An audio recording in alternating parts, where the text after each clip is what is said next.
This began as a book about managing your boss. Although we had addressed this topic in Influence Without Authority, we discovered that more and more organizational members were struggling with this issue. Some still complained about over-controlling, micromanaging bosses who gave them far too little latitude, yet many others were concerned about distant bosses, often located far away, whose attention they could barely get and who seemed not to care about them. From dealing with toxic witches to elusive withholders, many asked our advice about what to do. The writing for this edition was underway when our editor at Wiley, Richard Naramore, asked us to consider the possibility of widening the scope of the book to deal with influencing other powerful senior people, whether at the top of one's own organization or in another organization as potential customer or client, business partner, or vital stakeholder. We soon saw that even in situations where the powerful person or group to be influenced was less accessible, our core concepts of reciprocity, exchange, and treating the powerful as potential partners could ameliorate the negative impacts of great power differentials between the powerful and less powerful. Partnership might be tougher to implement when the powerful don't know you exist, or care to, but it is still a useful mindset for transforming relationships. Power differentials harm both the powerful and the less powerful, yet influence always involves exchanging what the powerful care about in return for what is desired.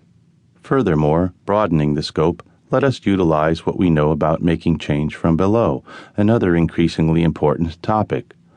Organizations have discovered that in a complex, competitive, and changing world, initiative has to come from all levels in order to develop new products, services, and processes that can increase the top line after years of focus on cutting costs.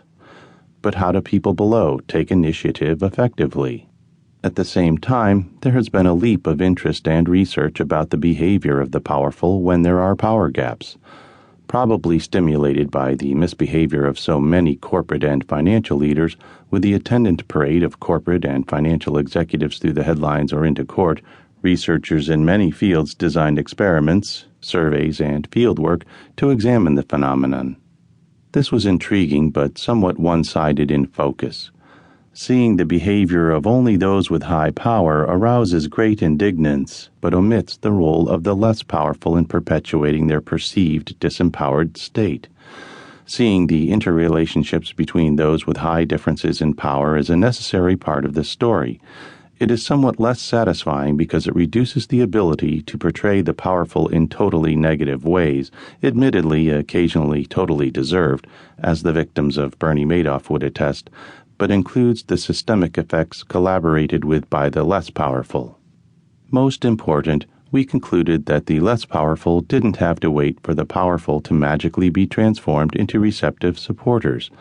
They can use our concepts to influence even when those above aren't particularly welcoming or receptive. The subject turned out to be incredibly intriguing. Although all influence is about exchange, it is incredibly hard to make exchanges when the power gap is too large. This calls for reducing power gaps not by reducing the power of those who have it, but by increasing the power of those who do not have enough. Making senior executives weak is not a very good strategy for growing healthy organizations.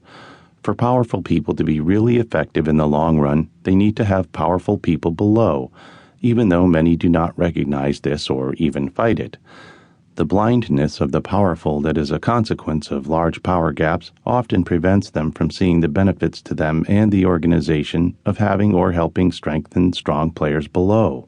Once we directed our attention to all this, we found many examples of people stuck on how to make a difference from below who could benefit from what we knew.